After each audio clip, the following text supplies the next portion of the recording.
Diggs, sideline, touchdown. Pass is intercepted at the goal line. Up for the layup. Oh, blocked by James. Curry, way downtown.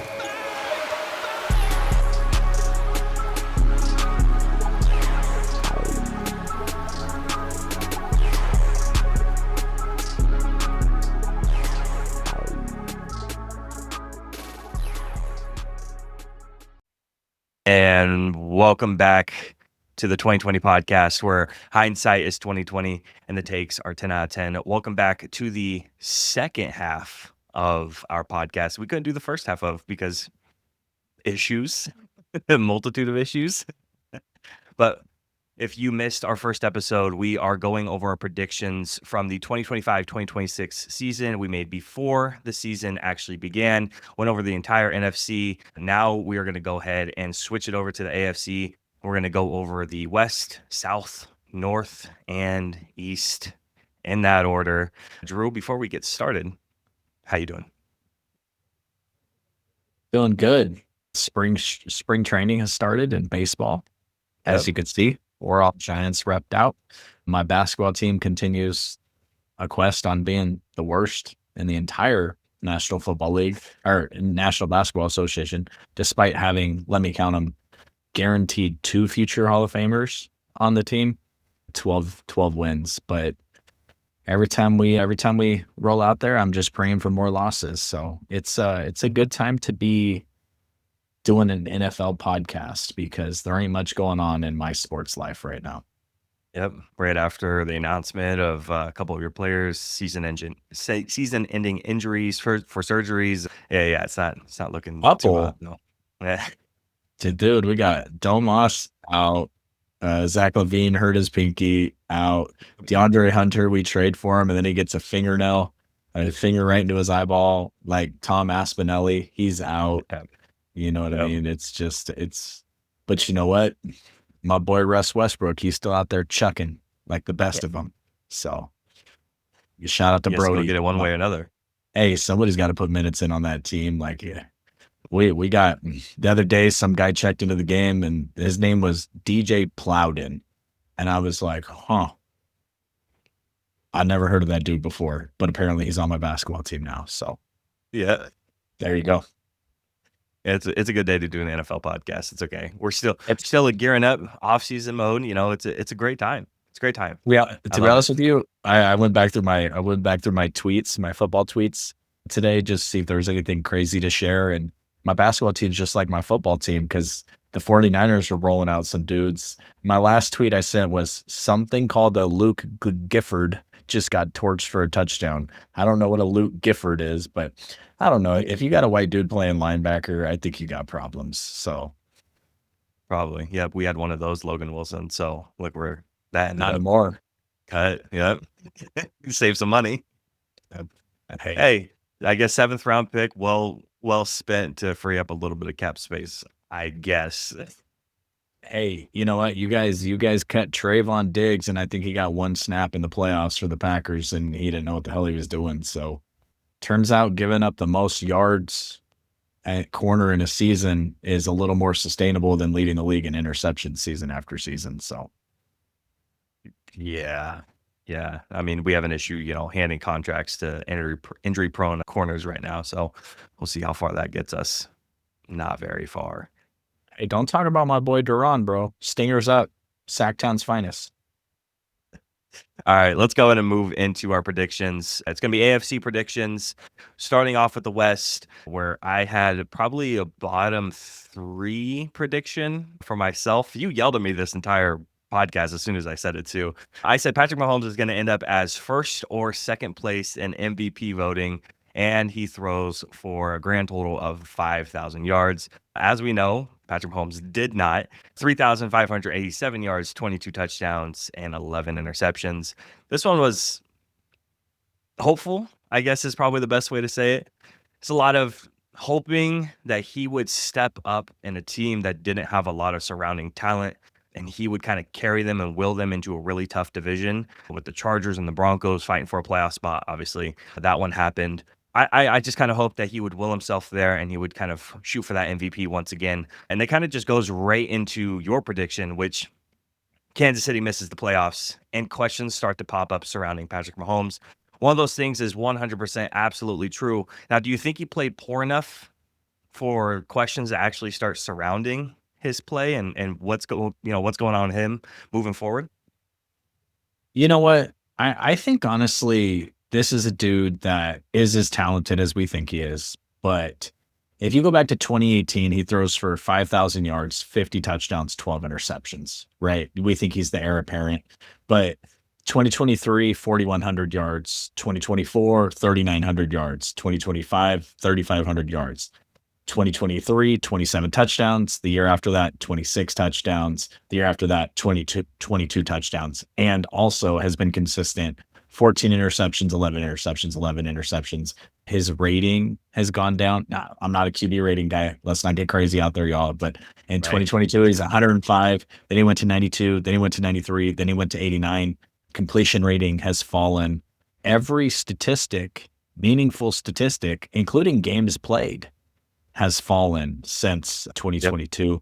The fall off has been, for a guy that won a Super Bowl during this midst of things, they trade away Tyreek Hill and they signed Chris Jones. They win another Super Bowl. I don't remember who they beat, but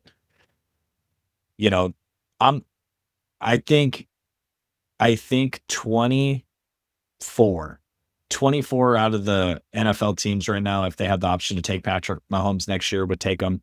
I think the Bills are cool with their situation, and obviously a couple other teams out there are good with their situation. But anyone would take Patrick Mahomes. But it's just he's 5,000 yards, 41 touchdowns, 12 interceptions. That was 2022. That was a long time ago. So I don't think questions have popped up. It's not like they're talking about, hey, we need to move off of him or find a different quarterback, but the ability to Superman his team to the Super Bowl, I think has, we're talking about a guy that's coming into probably his 10th NFL season. Well, I don't think he didn't play at all his first. So let's just say 9th full-time NFL season. They got to get this dude some help. Like the corpse of Travis Kelce, that's not getting it done. Whatever running back they've been trotting out after years. I mean, I like Pacheco, but he's not a Christian McCaffrey. You know what I mean? They need to get Mahomes some help for sure. Yeah, and I think the difference is he's just gone from the bona fide one to, he's a top 10 quarterback in the league. Like that's the difference. And when we say the fall off, that is the fall off from 1 to he's top 10. And obviously 1 typically kind of varies year after year.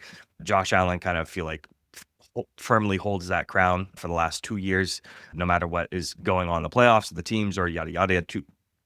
Two years in a row, Josh Allen is the best quarterback in the league, and the game has stepped up for him, while Patrick's has fallen down. But that doesn't mean he's not a top 10 quarterback in this league for sure. Yeah, I mean, I don't think anyone is, because once you fall out of the top 10, you're talking about that's when the conversation starts. You start talking about Brock Purdy's and Baker Mayfield's and shit, where Patrick Mahomes is not in that conversation. Right. But yeah, I mean, they got to get this dude some help. He is no longer Superman. They got to get him some help. Yeah, absolutely. Moving on to one of those playoff teams that we just talked about, the Chargers. This is another one that we were kind of on the same page about. Very close, same coin, different sides a little bit. I said that the Chargers would reach the AFC Championship game, but they fall a game short of a Super Bowl berth. Didn't quite happen that way. Chargers were defeated by the team that would earn the Super Bowl berth, the New England Patriots, in a wild card game. Thriller, 16-3. They didn't reach it. I don't think that's a disappointing year at all for the Chargers. I don't think that is for the Chargers. I do think a lot of people are starting to question Justin Herbert and the playoff performances, and there's a lot of questions surrounding that. Not if he's a starter in this league, not if he's the Chargers starter, or if he's a good quarterback or anything of the likes. That's not in the case. It's just playoff performances are hard to come by so far for Justin Herbert. Is it any different than someone looking at the Cowboys and looking at Dak and playoff performances? He's had good performances. He's had poor performances, but he's still the starter for their respective teams. You said, though, that Terry McLaurin would be traded to the Chargers and they would win the AFC Championship game earning a Super Bowl berth. Again, didn't quite happen that way. Terry's still on the team. He's still hanging out, having a not so grand time. Where do you see the Chargers next year, though? The Chargers ended the year with three straight losses. They dropped a close game to Houston. They lost to Denver. Side note to that is Bo Nix breaking his ankle really, really ruined a Second Super to last Bowl. play. Like, oh my gosh, like Mm-hmm. that Seahawks Broncos Super Bowl, we got screwed. We Yeah. ultimately got very screwed. But and it sucks because coming out of week 15, I think it was, they just absolutely demolished the Dallas Cowboys, something like 34-14 or something, and they looked like they were ready to go. And then they just ran into three good defenses and again saw a little bit of their issues. Obviously, offensive coordinator, they're going a different direction. Lad McConkey seems to be a superstar in the making, but they A lot just of they injuries just on need- that line too, though. I mean, it seemed like every offensive lineman they had got injured. A bunch of their starters, all pro caliber players, one after another, was feel like it was dropping. Yeah, that's true. And honestly, you got Joe Alt and Rashawn Slater, and you hear these names and you kind of plug them in your mind as like, wow, they should have been better than they were. But they did have the offensive line issues I'd forgotten about. Obviously, a really good rookie running back who should take a big step in year two. So, but the Broncos very, very clearly are not going away. I don't think you can ever. I mean, obviously, I predicted to Chiefs to miss the playoffs this year and was right, but I'm not going to go to the bank with that year after year. Like the Chiefs have Patrick Mahomes, so they're always going to be in the running for something. So I don't really know what the Chargers. I feel like as long as you and me have been adult football fans, I've been predicting the Chargers to do something, and they just haven't. So it's frustrating for sure, but I think Herbert's getting to the point where he might, you got to figure it out for him. You got to get him a little more talent, or a different direction has to happen. Yep. And this is only year 2 of Harbaugh's tenure with LA. So it's only going to get better from here. I mean, this division is very competitive. The Chiefs, like you said, are probably going to be again competitive next year. Hey, don't forget about the Raiders coming up here pretty soon. But I can't even take the Raiders serious. Let's move on to one of the teams we do take very serious, and that is the Broncos, where I Oh, predicted that they're gonna trade that first pick, bro. They're gonna You really think so? do into a Raiders thing and trade that first pick. I have a buddy who's 100% convinced that Lamar Jackson's going to be a Raider next year. 100% convinced that Lamar Jackson's a Raider next year. I'm like, oh yeah, no, sure, whatever. He's like, oh, you're gonna see, dude. Here's Lamar Jackson's going to be a Raiders fan. I'm like, didn't you think there was going to be another last episode to Stranger Things, and that didn't happen either? And he's like, all right, bro, relax. Dude, I don't even know how the Raiders would it would have to be your picks, it would have to be Max Crosby, it would have to be Ashton Jeanty. Like it would have to be a lot to try to get Lamar. Like I don't, unless Baltimore's new coach has just decided that Lamar ain't the answer. But yeah, You're not trading the farm. That's everything in the farm. That's the lease to the farm. That's everything attached to the farm. You're trading everything for Lamar if you're gonna even get close to getting him. So, but let's go ahead and move to the Broncos, though, where I predicted, soft prediction, Cortland Sutton was going to have 1,250 yards and 6 touchdowns. Caught 74 passes for 1,017 yards. Played full 17 games too. 7 touchdowns though, so half my prediction was correct. So I guess I can take half a pat on the back for that one. But unfortunately, didn't hit it. Didn't have a poor year. Still very clearly the Broncos' best wide receiver. I thought Marvin Mims would step up or be a bigger part in the offense. Did not. Talk about being a bigger part of the offense though, where you said, and I was maybe not this high, but I was very high on Evan Engram, where you said Evan Engram is tied at number 2. Engram landed at 25th in yards, 18th in receptions, just right outside the top 50 in tight ends with only 1 touchdown. He was starting the team in targets though. He got targeted. He was getting set up. just didn't quite capitalize on it. And I was with you on this one. I was telling people draft Evan Engram in fantasy leagues. I was doing it too, but it didn't happen that way, unfortunately. Yeah, I mean, third on the league in third. I'm sorry, third on the team in targets, third on the team in receptions, third on the team in yards. But I think ultimately what this comes down to is, I mean, it was just a dominating season by the Broncos, and Yeah. what's crazy is they put up a lot of points, but it was on the back of their defense. There really wasn't a ton of like, you know, I don't know, weird season for them. Obviously, the Bo Nix injury sucks, but like again, I do like to bring things up to take jabs at you, but they dropped 44 on the Cowboys, and Yeah. then like a week later they beat the Raiders 10-7. So it's just Yeah. a strange season. Obviously, I expected more out of the Sean Payton offense, and you know what? It's that preseason hype where they had him lined up at wide receiver, and I'm just like, Yep. oh, here we go. It's Evan Engram time. But you know, who even you like you had Marvin Mims, right? I don't think we had Troy Vincent on our, you know, we should have been more tied into a Broncos training camp. Clearly we dropped the ball there. Yeah, no, absolutely. Moving on to the last team in this division, though, where I said finally a prediction I can get right is Geno Smith was going to lead the league in interceptions with 15 plus. And that was the actual reality of the situation. Geno threw a league-leading 17 interceptions this past season, and then it's going to be very soon either cut or a backup quarterback to Mr. Fernando Mendoza, who we were just talking about before we started the podcast. Lamar. Lamar. What Shout a out weird to you, turnaround buddy. for Geno, right? From flipping off that fan that was holding that sign where it said, you know, they're calling back and flipping it off, and everyone was kind of hyped about it to the amount of memes I've seen dedicated to Geno Smith Instagram pages where it's just hating on Geno Smith directly is insane. So the difference between week 1 to week 17 is huge. Bro, it just goes back to coaching and organizations though. Like Yep. I'm not gonna sit here and argue that Sam Darnold is a million times better than Geno Smith. Like I'm not gonna argue that. Like Right. if you flip them, like it, you know, I mean, we saw Geno Smith on the Seahawks, right? But not with Mike McDonald. Like it comes down to coaching, and obviously the Raiders organization, front office, coaching staff, training staff. The only thing nice about the Raiders is their stadium, and their fans don't even go to that stadium. It's the opposing team's fans that go to that stadium. So Whoever's in Vegas for the weekend. and a bunch of WWE fans. So it's just like, and shout out to WrestleMania, like 100,000 people up in that joint.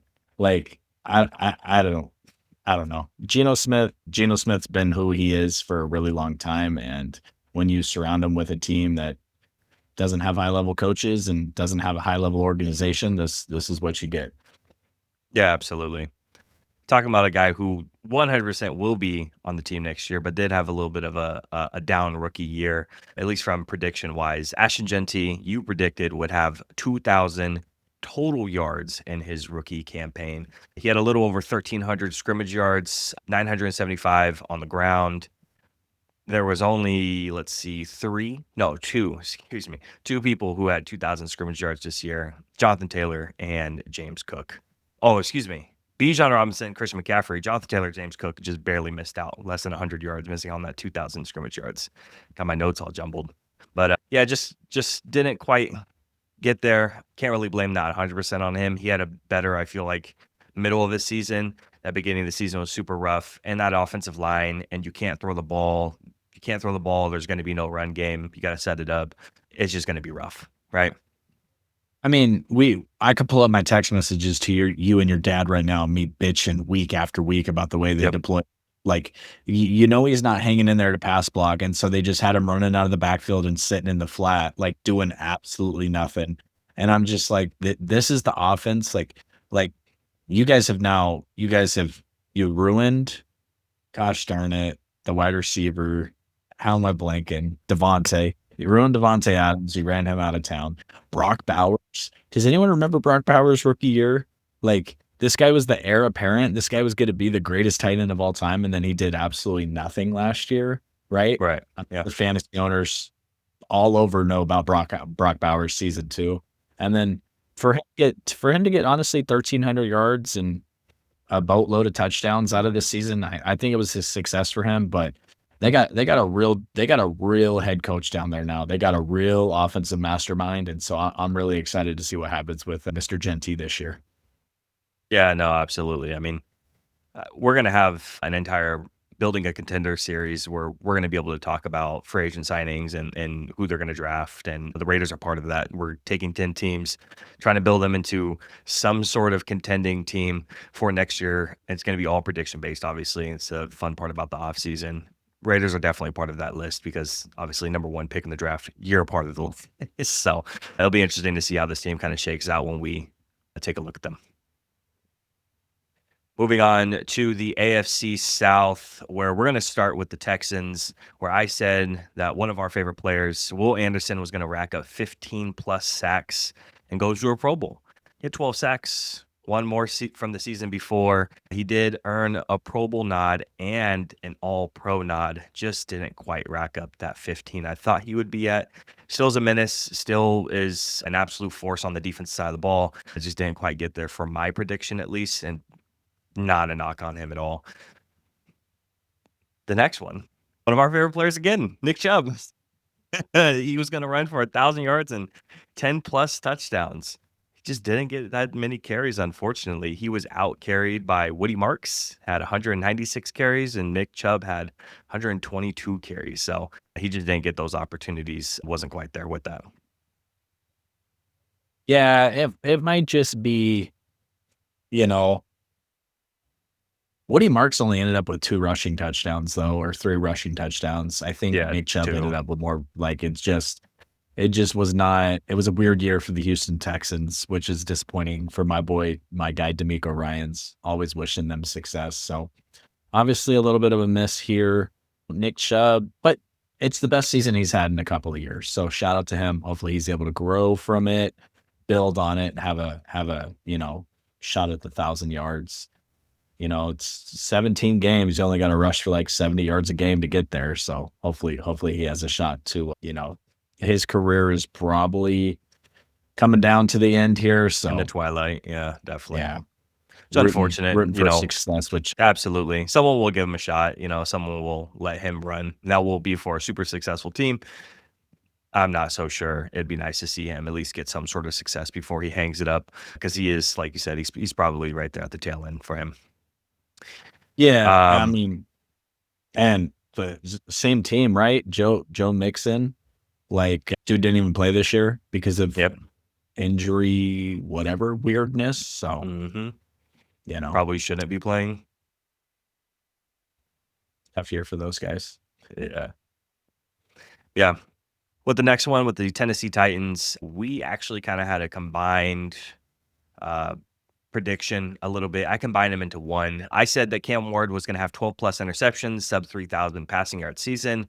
You said that Cam Ward has a shaky season and has Titans thinking quarterback with a top 5 pick in this year's draft. So I kind of just combined them just into one because they were so similar. Cam Ward did have 3,169 passing yards, 15 touchdowns. He did have 7 interceptions. So I was wrong on both ends. I don't think he had a subpar or an awful rookie season. Just looking at, obviously, 7 interceptions, he had 11 fumbles on top of that. So the turnovers are going to happen, especially with on a rookie quarterback on a bad team. But you look at the other side where it's 55 sacks that he took as well. That's not on him. That's on the weapons and the offensive line. That Tennessee was maybe going to have their line stuff figured out. Their offensive line coach was the head coach's dad, who was like an offensive line guru. So everyone thought the offensive line was going to be kind of stacked and really good. Obviously, that's not happening, and they kind of ship out head coach and going to completely rebuild this offense differently and the defense differently. So hopefully Cam Ward can get a little bit of help around here. I don't think he had a bad season. I think he showed just enough. Again, 59.8% completion percentage on top of all that too. I think he showed enough to stick around. Well, I predicted a top 5 pick for the Tennessee Titans, and I was correct. I don't think they're looking at quarterback, mainly because this quarterback class is not the greatest. Obviously, quarterback's probably going pick number 1, and then there's not another one going in the top 10, I'd assume. Although you never know with the NFL. Ultimately, he threw for 3,100 yards. And if we do the college thing where we subtract his sack stats from his passing yards, he threw for 2,700 yards over the course of 17 games played. 15 touchdowns in 17 games is just, it's not great. A completion percentage under 60%. There's not a stat about any of that that's great. They're honestly, to be honest with you, if you look at any of it, none of it looks good at all. And the only thing that I'm really giving him is that the offensive line was so terrible. I don't know how much development he could have possibly had. So I got Cam Ward red flagged. I'm saying it. I didn't know what I was talking about because I had the other guy put in front of him this upcoming season, and I banged that drum all offseason that I thought Shedeur was better. And the NFL said, no, sir, Shedor's a 5th-round quarterback, 5th-round pick at quarterback. Yeah, but he's a Pro Bowler, so let's relax. Yeah. So was Mac Jones. Mac Jones was a Pro Bowler. That's a good point. Yeah. Yeah, my bad. I mean, I wonder. No, go ahead. I wonder if people look back on those stats and think about that kind of stuff. 7 different players decided they didn't want to play an NBA All-Star game this year, so De'Aaron Fox made his second All-Star game because 7 other players didn't want to play. You know what I mean? Do we remember that at the end of it, or is it just, oh no, he made multiple All-Star games? You know what I mean? So people know that whether it's All-Star games or it's Pro Bowl nods, anything like that, I think people know that it's subpar and no one really cares about it anymore. It's not a statistic to be brought up in any sort of conversation, whether it's comparing any players or Hall of Fame discussions, anything like that. In this age, I don't think you can use a Pro Bowl selection as a measure of greatness for one singular player. I don't think that you can at this point. For the Titans, though, running into next year with Cam Ward, brought in a new head coach, your guy, right? Robert Saleh will be there. And offensive coordinator Brian Daboll will also be there as well. I mean, this is the same Daboll that did something with Daniel Jones, right? Think he could do something with Cam Ward? I don't think Cam Ward and Daniel Jones, Daboll is originally famous for Josh Allen, right? So who knows? I mean, geez, I just wish I could have used another season with Robert Saleh at the helm with us, and I feel like he could have been a little more picky again this time than the freaking Tennessee Titans. But hell of a pick, huh? We got the Jets under our belt, and we got the Titans under our belt. Those are the 2 teams I want to go to. The nice thing for Saleh is you'd have to imagine that Fernando's the number 1 pick, and then the next pick or the offensive tackle is going to go 2nd or 3rd probably. So, and realistically, he's probably going to get his pick of who he thinks the best defensive player in the draft is at number 4. So yeah, absolutely. Yeah, I'm with you. Moving on to Daniel Jones' current team, the Indianapolis Colts, where this is one I hate looking back at. Because I said in the video, I flip-flopped on this, on who's going to have a better season, who's going to start. And I said it was going to be Daniel Jones, and I flipped it last minute. So I'm saying that Anthony Richardson has a season where he throws 3,800 yards and another 800 on the ground. And I wish I would have kept it where Daniel Jones was going to start more games than Anthony Richardson, outperforming in every single way. Because now it looks like AR-15 is a bench warmer and is on the Trey Lance career trajectory at this point. He threw 2 whole passes for 1 completion and 9 yards. The whole Colts team barely eclipsed 3,800 passing yards as an entire team. Daniel Jones getting hurt and the season he was having was obviously contributes into that. But again, we work in the reality, they got hurt. So 3,800 yards is barely what they eclipsed this year. So again, I kind of wish I would have kept the original one and maybe look a little bit more intelligent. But now I'm sitting here saying AR-15 was going to have a better season, or a good season in general. Your prediction was also about the quarterbacks, though, where you said 3 different players was going to start at quarterback for 4+ games. Daniel Jones started 13 before being shut down due to injury. Would have started the whole season. Phillip Rivers came out of retirement to feed his 2,500 kids and played 3 games. And Riley Leonard played 5 games. Just the fact that you got close enough to actually say you got close enough with this prediction is impressive enough. All right. So I just want to give it to you. Just the fact that Phillip Rivers came out of retirement to play a handful of games along with Riley Leonard getting snaps, over Anthony Richardson. I don't think anyone would have predicted that one. That's pretty good. This is why I predicted what I predicted. I assumed that Anthony Richardson would get the start this season. I didn't think it would go well for him. It's tough when your team doesn't believe in you. Daniel Jones, I expected to come in and be Daniel Jones of what we expect Daniel Jones to be. And then they would just the last couple of games of the season just be like, hey, let's throw Riley in there and see what he could do. Right. Not what happened at all, obviously.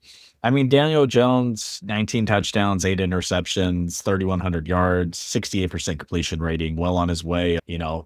They collapsed in the most enjoyable way possible. Sorry, Colts fans, but when you come out to that big of a lead and then you lose it, it's just there's got to be something exciting every year in the NFL for when you're not looking at your own team and you're looking at other stuff. And watching what the Colts did this year was just fun as hell, especially with Phillip Rivers.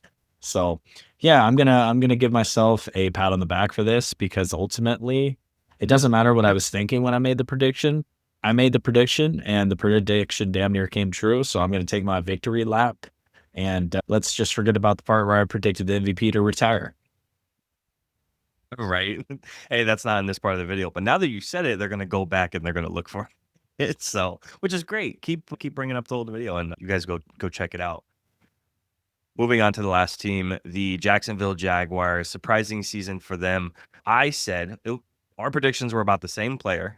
It was about Travis Hunter. I said that he would be the most valuable rookie for one singular team. I didn't really expound on that a little bit too much. I didn't go into depth about it. I did say that I didn't think he was going to win Offensive Player of the Year or Defensive Player of the Year for rookies. I just said he was going to be the most valuable for one singular team. And I obviously, with him being shut down, he did not become the most valuable rookie for one singular team. I think that honor kind of is closer to Ted McMillan, Colson Loveland. If you look at some of the more advanced numbers for best ability is availability, Ted took 984 snaps compared to Travis Hunter's 485. Colson Loveland took 811. If you look at if people are a fan of PFF grades, Ted McMillan led the rookie class. The team's rookie class for the Panthers was 79.3 grade, and all rookie wide receivers with that 79.3 grade as well. Colson Loveland led the rookie tight end class with an 85.3 grade as well. If you look at wins above replacements, WAR, Ted McMillan was far above pretty much every other rookie, 0.589 as well. So, and obviously the bare numbers and offensive rookie of the year, they made the playoffs. It's probably Ted. And then with yours, Travis Hunter is a top 15 wide receiver and corner. And I'll let you take the reins on that one. I was right. He was top 15 wide receiver on his team and a top 15 corner on his team. What do you want from me? I was waiting for something. I was like, all right, okay. I don't know what reality we're living in, but yeah. Yeah. I mean, he had 11 tackles and 3 passes defended, which was good enough for like 17th on his team, And dude, I really thought that Brian Thomas Jr. Now, here's the problem: is his success last year, the prior year, didn't come with Trevor Lawrence, and I brought that up to you. But I just really thought with the dominance that he had, that Travis Hunter would have just been, surefire to just slide in right there at wide receiver 2. Yeah, I didn't have a Parker Washington on my bulletin board. This is the second time I've did this with the Broncos too, right? Just thought a certain piece would be a bigger part of the offense. Brenton Strange, Jacoby Myers. So, It does sound like they're going to let Travis Hunter focus on one position moving forward and just be kind of maybe more of a gadget player at the other end. But we'll see how it works out for him. Obviously, you draft him where you draft him because of the ability to do both. And then he didn't do anything of consequence at either position last year. So maybe it just, now you start wondering about that pick and if it made sense to do what they did. But then also, you know, Trevor Lawrence is 4,000 yards last year, 29 touchdowns. Like statistically, you think they should be looking at a good opportunity this upcoming season. So we'll see. But I think Travis Hunter needs to have way more of an impact if they're going to want to go, further this year. I think letting him play at the corner position is the right move. I told you we had the conversation in pre-draft that I thought that Travis Hunter was a better corner than wide receiver. I believe you did agree with me on that. Am I misremembering that one? We did. Yeah. So, I mean, I'm pulling up my corner stuff for Travis Hunter. I gave him a really high grade in last year's pre-draft process and his film tape. I said that he was a high point of attack, 6'1", good vert, high awareness, playing in the zone. Playing wide receiver gives him great hands and ball reaction, has safety tendencies to help when no one else in his safety net. Could play safety later on in his career. Change of direction, recovery speed is good. Can't let receiver get too far ahead if he misjudges the route. Doesn't get beat on cuts in or out of man coverage. Hips rarely look messy. Doesn't play run support. Doesn't wrap up tackles. Slim build could be an issue playing bigger receivers. I had a 10 or 11 point grade difference on wide receiver to corner. I had him as like corner 1 by far and away. I had him as like wide receiver like 4 or 5. So I think it's the right move letting him play the corner spot. Absolutely 100%. I think letting him come in occasionally as wide receiver as a diversion or actually the primary receiver on the play, I think that's fine. However you want to use him, I do think corner is where he's built to play. I should have known, like, when you got a stud like Jordan Lewis on your team, you're just never going to be the best corner on your team. So I don't know why I even picked Travis Hunter to be the best corner on his team, but man, Jordan Lewis is awesome. What are you talking about? Here we are. I like Jordan Lewis. He's a baller. I sometimes I predict big things out of slot corners and they just don't work out as we're about to find out. Yeah, I was wondering what you were talking about, and I looked over at the list. Let's go ahead and move on to the AFC North. We start off with the Ravens, where I said that King Henry was going to have to slow down one way or another, and he was going to fall below 4.5 yards per carry. Played all 17 games, every single one of them. Racked up 1,595 yards on 307 carries, which gives him a grand total of 5.2 yards per carry. The king is still rumbling and tumbling. I thought he was going to just slow down maybe a little bit, man. But goddamn, it's continuous. Doesn't stop. I mean, obviously he had bad games and he was slow at times in the beginning of the season, especially. Now he had popped off for 200 and something with 3 or 4 touchdowns at one game. I mean, fantasy owners love that one, but I didn't because I was going against it in the championship game. Does not feel good. But obviously Derrick Henry still is Derrick Henry. We'll see how long it lasts because 30-plus-year-old running backs don't last too long typically, but he may just be the exception. Took him all those years, and he finally passed his high school rushing yard total last year. So shout out to Derrick Henry. And you were just talking about corners. Nate Wiggins is going to lead the league in interceptions. He had 3 interceptions in full 17 games played this past year. Struggled a little bit. Wasn't as good as where he was supposed to be. A little unfortunate. Let's see. He allowed the 6th most receptions in the league. But sometimes when you're getting thrown at that much, you do pick off a lot of passes. A la Trayvon Diggs. But unfortunately, he didn't translate that one. So I don't think it's a bad prediction in the slightest, especially with how good he was the year before. He had 3. That was good for top 25, I'm sure.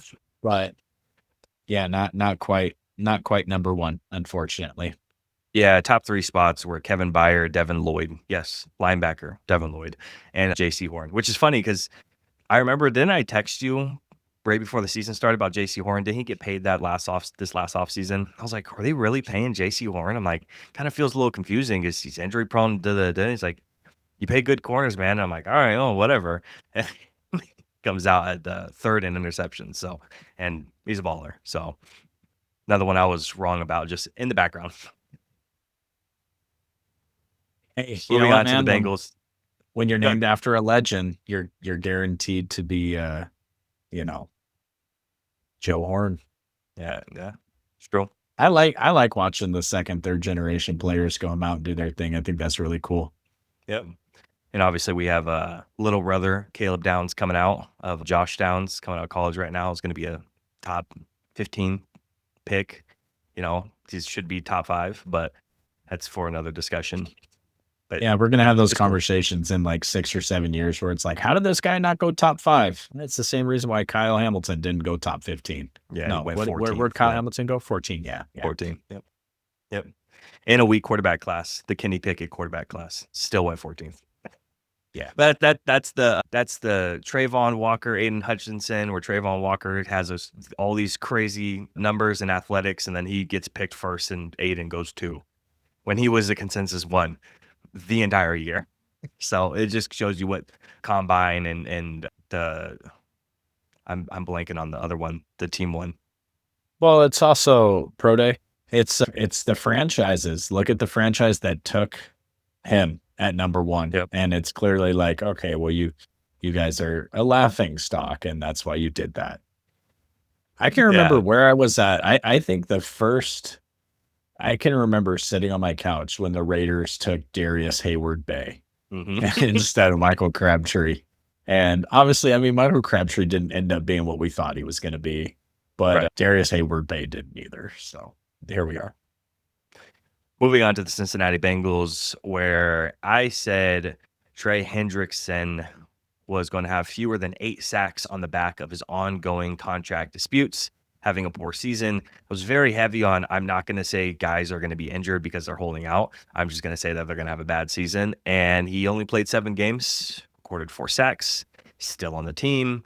Who knows for how long, but he had a poor year. Again, you only play in 7 games. You're probably not going to have a great year. And this one, you basically bang the drum for all offseason, and that's Joe Burrow MVP. 8 games, 1,809 yards, 17 touchdowns, 66.8% completion percentage. But unfortunately, he didn't play the whole year, and the Bengals were doo-doo. Hey, but if he had played that pace, though, that's true. That's true. And I mean, so but here's a question. We'll go back to the way we kicked this podcast off. If you could poll every NFL team this upcoming season, and you could give them Joe Burrow, or you could give him Patrick Mahomes, how's that being divided? You know what I'm saying? So high level previous seasons, both guys have injury concerns. Patrick Mahomes just like a little bit, couple games here and there at a time. Joe Burrow has missed large chunks of multiple seasons. Both uber talented. Yeah, I mean, that's a tough one, man. It might literally be split down the middle on who would pick who. Moving on to the Pittsburgh Steelers, I combined this one as well because we were not very high on the Steelers, so I decided to combine us on this one. I said the Steelers were going to have a losing record for the first time in Mike Tomlin's tenure, and you said the Steelers will have a top 10 draft pick in this year's draft. Steelers went 10-7, right to the wild card, where they brutally lost to the Texans 30-6. They currently own the 21st pick in the draft with questions about next year's quarterback. The questions around a lot of the team, I feel like, and new regime coming in, Mr. Mike McCarthy. Who knows how that one's going to play out. Worked out well for his last team. I mean, 21st, you talked about pick 19 being, pick hell in terms of if you need a quarterback. 21's even worse. I think that they're probably betting on Aaron to come back and play again this season, if I had to imagine. And you let it in that way on a pick six. Last pass of your career. I mean, if they don't, then I'm going to say something, and I know you hate this, but Okay. it's Ty Simpson. You know what I Ooh. mean? Like, I know you love your Alabama quarterbacks. Yeah. So realistically, like, unless you're calling up the 49ers and offering a second or third round pick for Mac Jones, you know what I mean? There's just not a ton. How much There's success do not you a really ton. want? I mean, there's not a lot of tanking in the NFL, unlike the NBA. There's not a lot of tanking, but how much success do you want for a team like this that isn't going to be uber competitive, but do you want to bring some middle of the road quarterback to will themselves to a 14, a 15 when you have a quarterback class next year that is being talked about as being stacked? You could get your quarterback next year if you can kind of set it to the side, let whoever comes in play out, whatever. Whoever's going to be the quarterback, don't bring in someone else. Don't bring back Aaron Rodgers. Let it play out. Let it ride. I mean, is that the worst thing on the planet to have one bad season?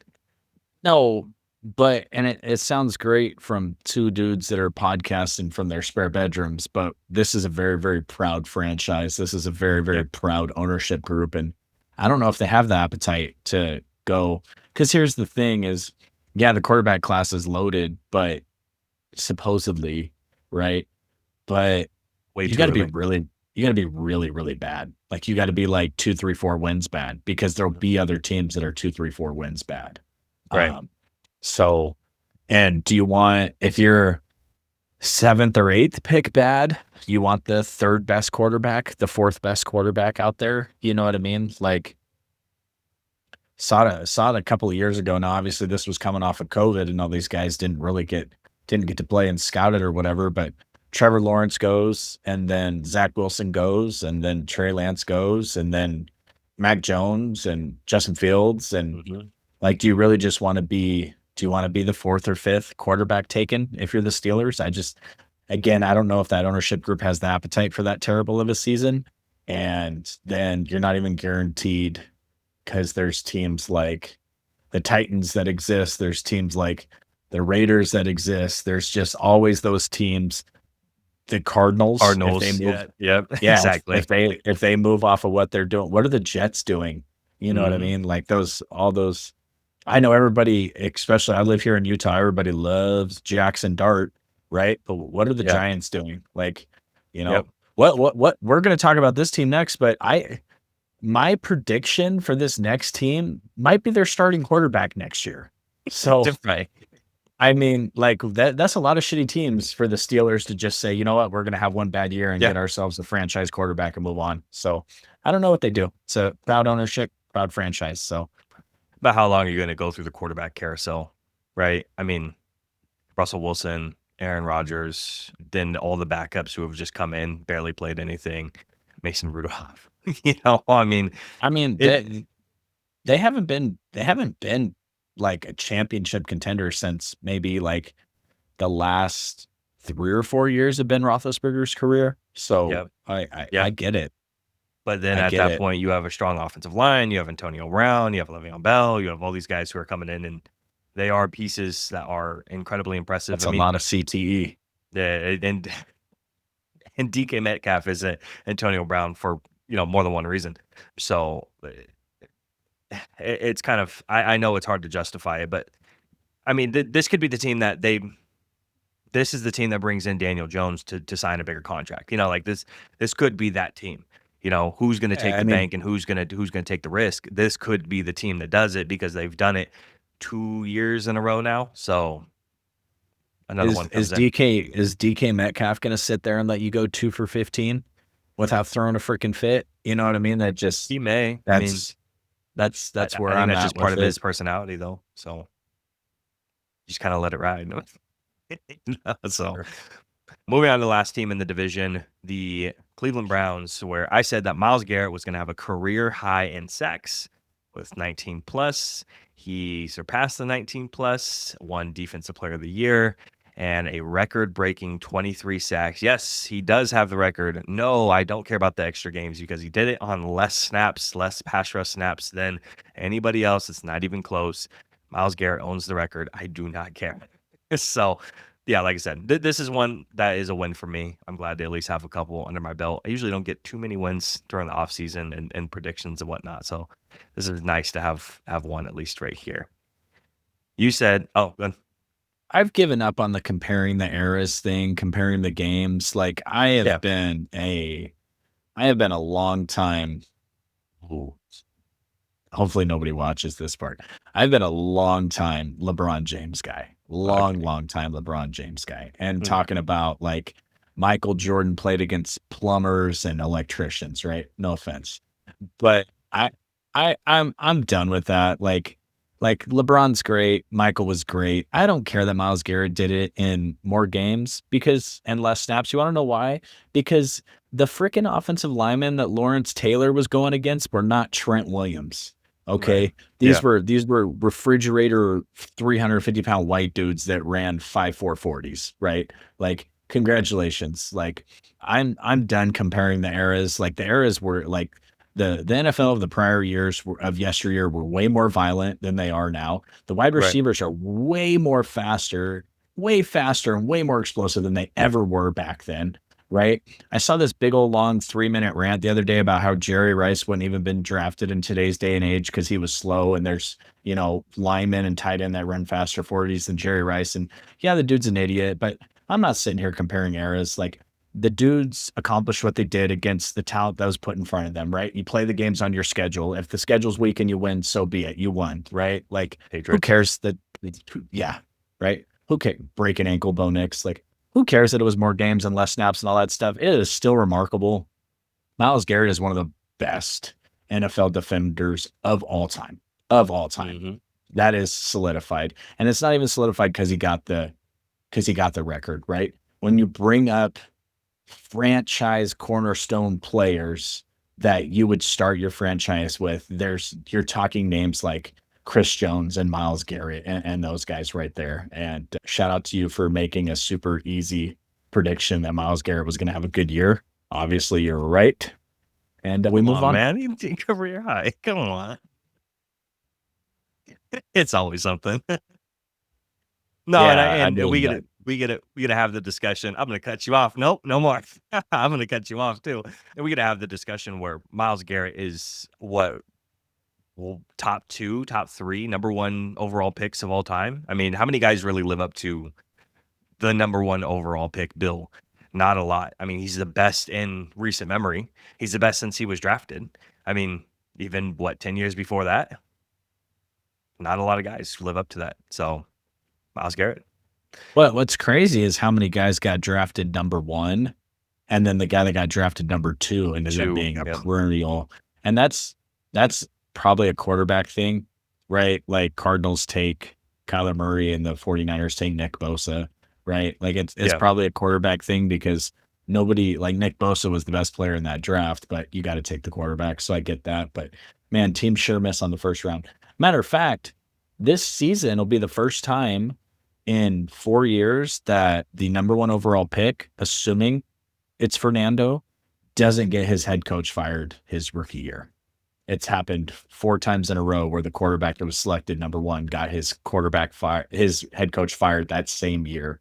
It obviously won't happen this year with him just hiring Kubiak. So, right, and they're super excited about it. I mean, I don't know a single Raiders fan that's not super hyped about it as well. So, I don't know how that's going to translate, but it's the Raiders.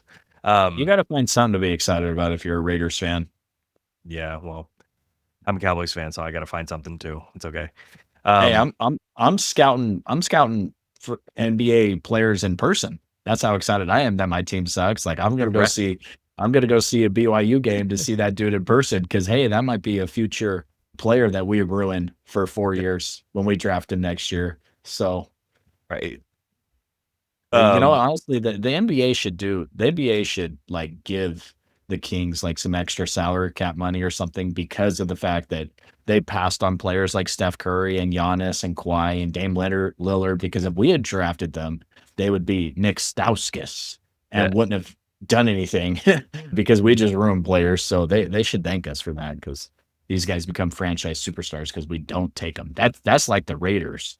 Like when they miss, they allow other players to flourish because you know you get blessed with 1 year of Brock Bowers, then you decide to ruin them. So Raiders aren't allowed to have nice things. No, absolutely not. Talk about people who don't deserve nice things. You said that Deshaun Watson would be cut and would create the largest cap hit in NFL history. I believe we called it Deshaun Watson Day was what it was going to be, because he was going to have to get paid out every single year for the rest of his life. So, People, yeah. And kind of like you already said, he may be the starting quarterback next year. I mean, barring unforeseen circumstances, he's probably going to just play out the rest of his contract or sit out the rest of his contract, however you want to put it. He's going to be on the team. There's not really a lot of outs for this contract unless you just want to take the hit. The Browns are the Browns at this point, and I think they're just going to let it ride at this point. It's too late. He signed that contract in 2022. It does not feel that long, but God, man, 2022, March. yeah, he threw for 4,800 yards and 33 touchdowns in 2020. Yeah. And he hasn't surpassed that mark combined in all the years since. So I think since 2020, he's got 3,300 passing yards and 19 touchdowns.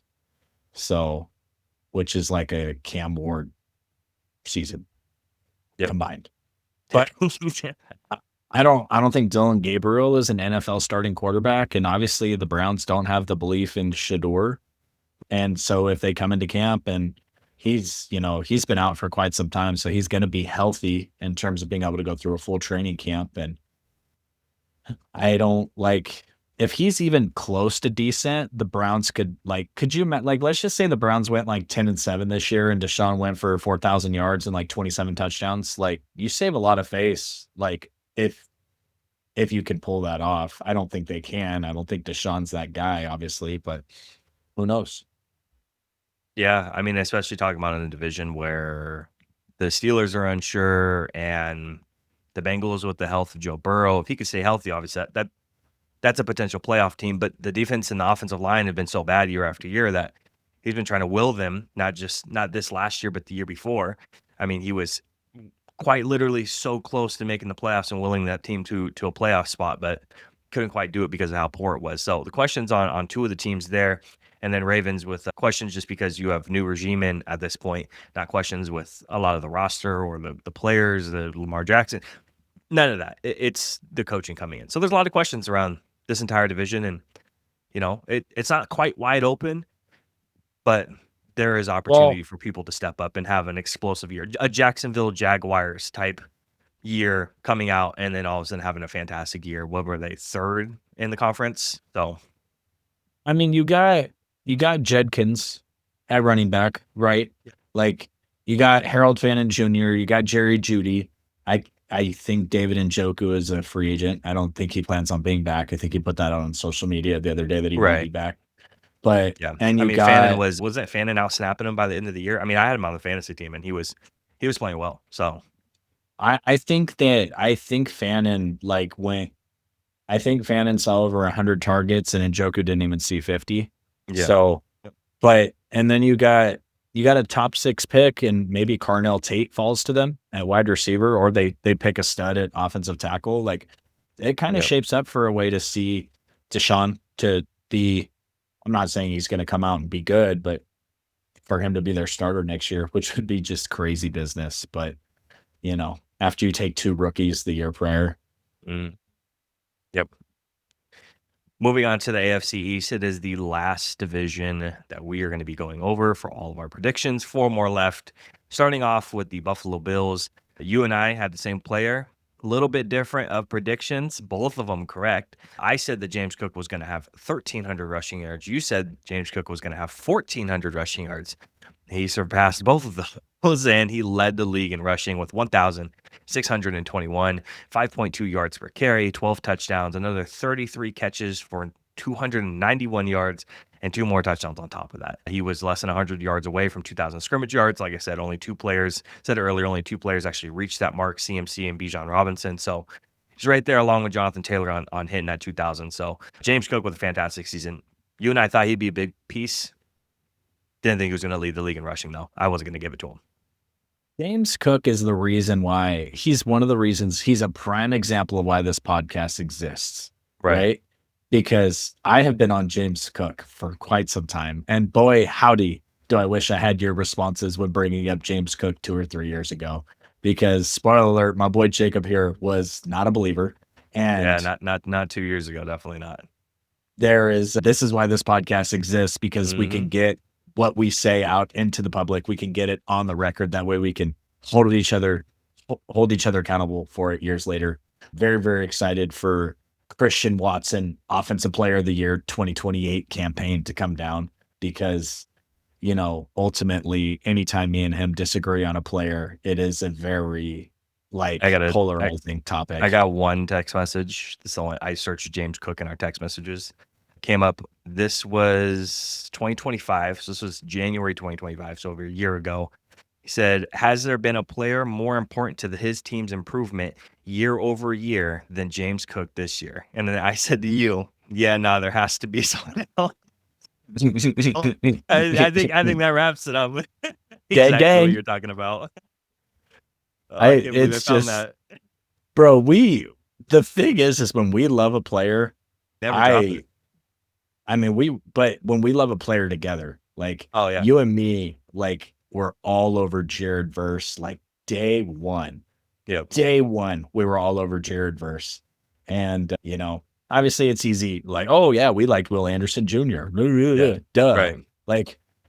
Now the Malik Neighbors, Roma Dunze thing is looking a little wishy-washy at the moment, right? Right. But either way, when we love a player, we normally hit it. But when we disagree, it's fun, because anytime Christian Watson casts a pass, Christian Watson alert. I bet you if you search Christian Watson, there's a ton of them in there, because anytime that dude does anything, I'm like, Christian Watson alert, Christian Watson alert.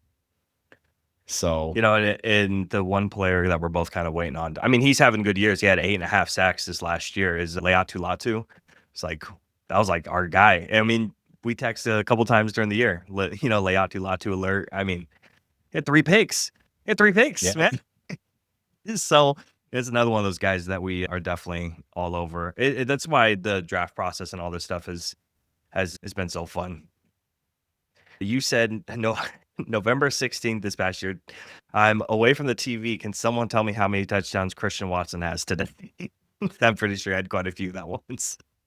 Yeah, no, it's literally every single time. What could I say? Right. Moving on to the Dolphins, I said that Tyreek Hill was going to have 8+ drops during the season. He only played in 4 games. He didn't have any drops. Obviously, when you only play in 4 games, you don't really have a lot of opportunities for that. And news came out that Tyreek Hill's cut. We're going to have to see where he's going to sign to his new team. So the prediction was wrong. He only played in 4 games, though. You said that Tua was going to start 15+ games and win comeback player of the year. Tua started 14 games, so fell just short of that. Threw for 2,660 yards, 20 touchdowns, 15 interceptions, second in the league for picks, but didn't quite even get on the ballot for a comeback player of the year. It was CMC winning, Aiden Hutchinson, Dak Prescott, Trevor Lawrence, Stephon Diggs, Chris Olave, and Phillip Rivers, all receiving votes.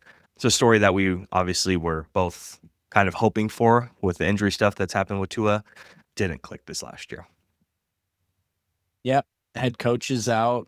New leadership there.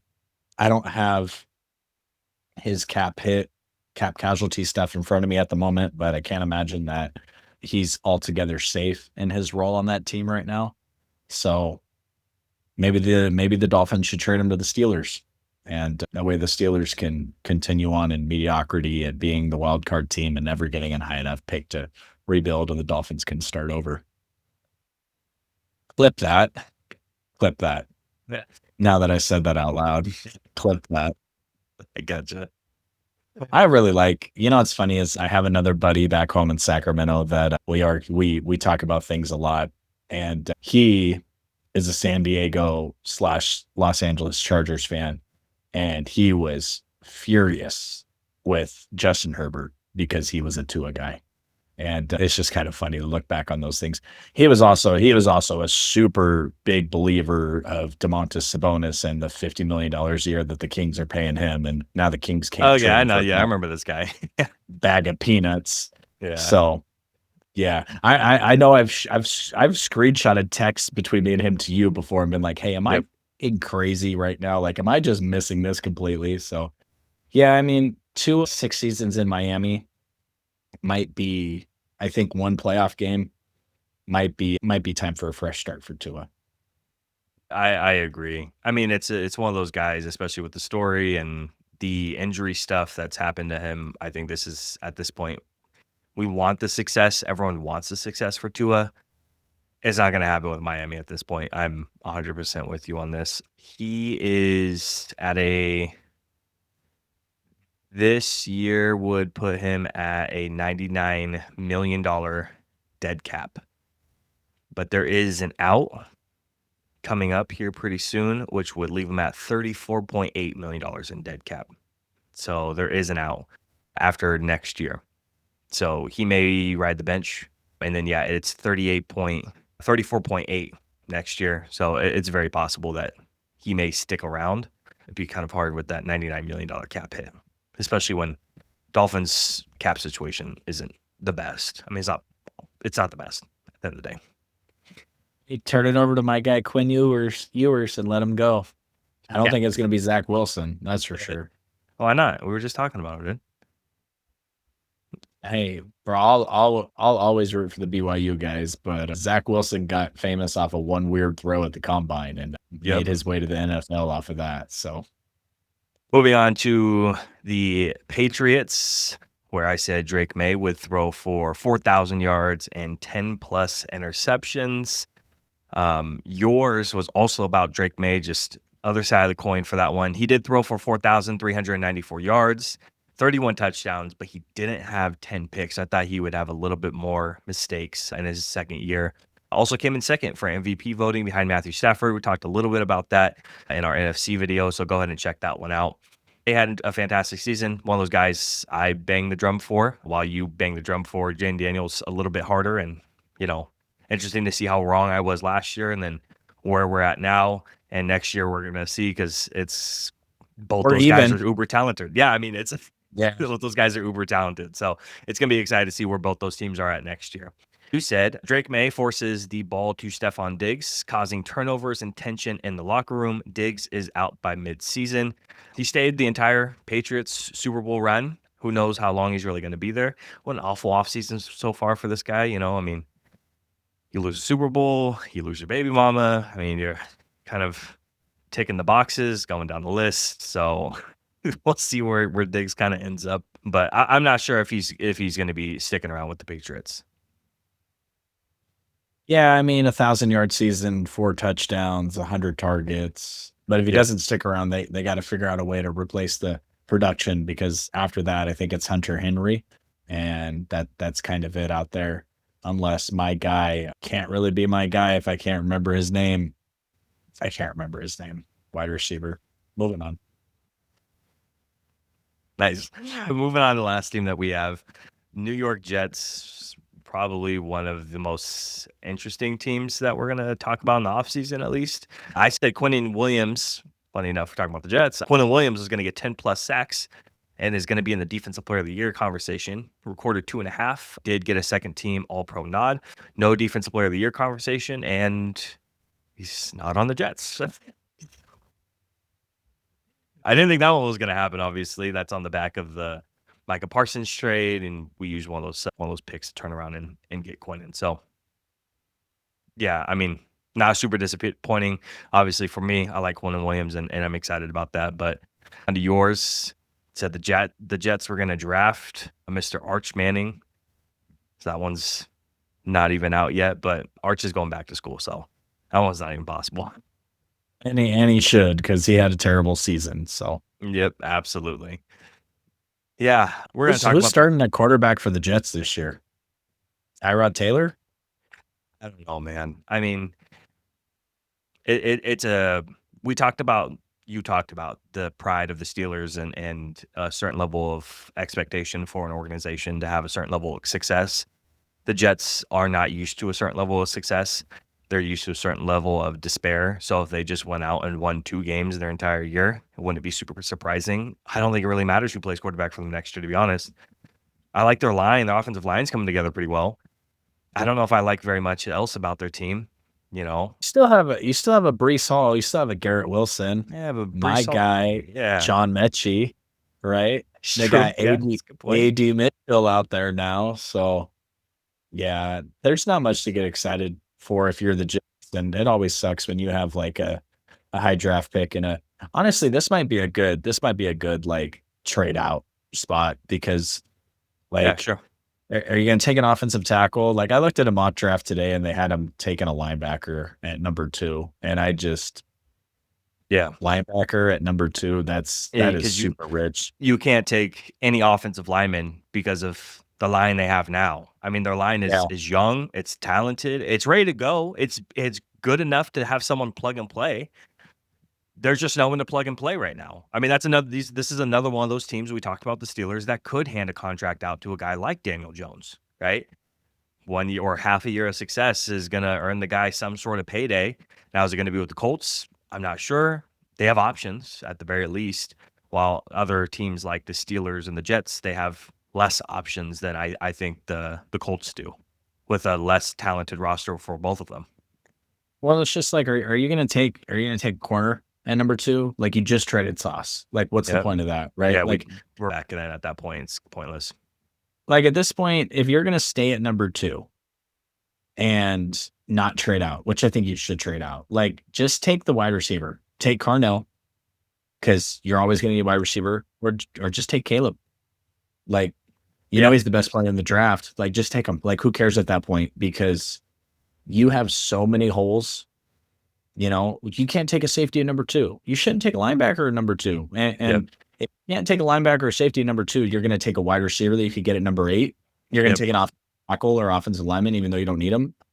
This seems like prime trade back. You know what I mean? Like, pick up a bunch of second and third round picks. I don't know what the number 2 pick in this draft would get you, but I imagine it's 4 or 5 picks minimum, especially if you're not taking a first round pick back. But, you know, those or guys just sitting between 9 and 13 are always looking to get up, you know? Well, and just drop down to 9 to 13 and then drop down again to 20, 25, and then drop down again if you have to. Pick up an additional 7. Like, you need talent everywhere.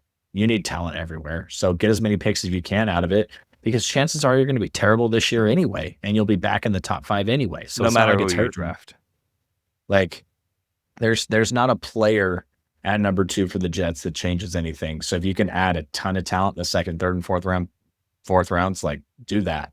Yeah, I mean, they have 2 first rounds, 2 second rounds, a 4th, a 6th, and 2 7ths. So they have 4 picks in the top 64 in this year's draft. So it's a lot of capital.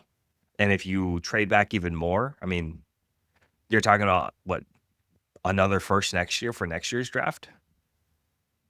You could be on fast track to rebuild, but it's the Jets. Are they really going to do something like that? Or are they just going to take the player?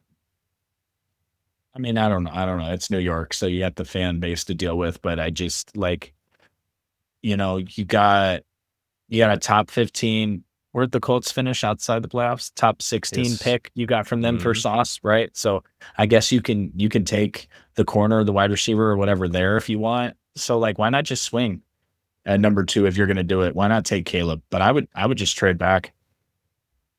Yeah, I don't think there's any issue with that. Now, most popular picks are an outside linebacker, a wide receiver, a corner, and a safety for their top 4. That's the most popular. And some of those, I was just looking at them, not realistic on where they're going to drop. So, yeah, I'm with you on it. Well, that's all we got. It would suck to be a Jets fan. Yeah. It's a couple of small instances of being happy just to be a Cowboys fan and not have to deal with too much pain. You know, the Jets have that old superstition where Joe Namath has to die to be able to be successful. He has to die, and then they can go off and they can be successful until that man does. It's just funny because the Cowboys said I got the same thing for Jerry Jones, but it's besides the point. That's all we have for today's episode. This is the AFC look back at our predictions for 2025, 2026. If you missed the NFC version of it, you'll get 3 divisions in that one. We had a little bit of audio issue and video issue on one of the divisions, so you're missing out on a little bit.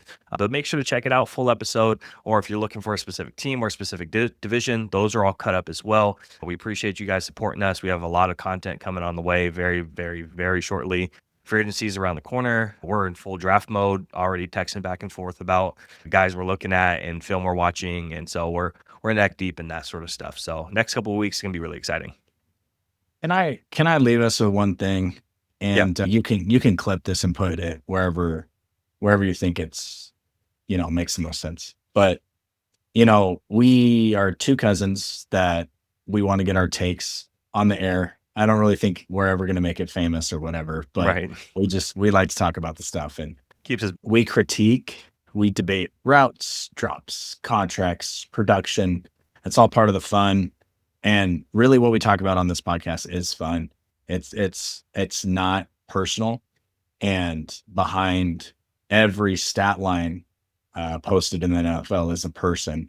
And it's a lot of entertainment, and thinking about Rondale Moore and what happened with him and why it happened, and coming back from 2 knee surgeries. And I don't want to speculate on why what happened, but when you think about the blood and the sweat and the tears, I'm not a pro athlete at all, but I've come back from a knee ACL surgery, and I know how hard it was for me personally. I know the days of calling my parents and having depressing thoughts and just not being able to get off the couch. So think about Rondale Moore and what happened with that young man and everything he went through in his career. I just, remembering the moments, the excitement, and everything he brought to the table for us as NFL fans, I appreciate it. And thoughts and prayers out to his family. And no matter what we say on the podcast, it's all just for fun. And we appreciate what these guys do to bring us the entertainment week in and week out. Yeah, seek help, man. A lot of young guys this past year and one full calendar year have died by their own hands. Young, Rondale Moore, Marshawn Nealon, Kyron Lacey. These guys took their own lives because one reason or another, they felt like it was last resort. So the last thing I can leave you guys with was find help if you need it. Talk to someone, whether it's professional or personal. Everybody deals with it. No matter if they want to own up to it or not, every single person deals with some sort of here and there. So talk to who you need to talk to. But we appreciate you guys. We love you guys. Peace.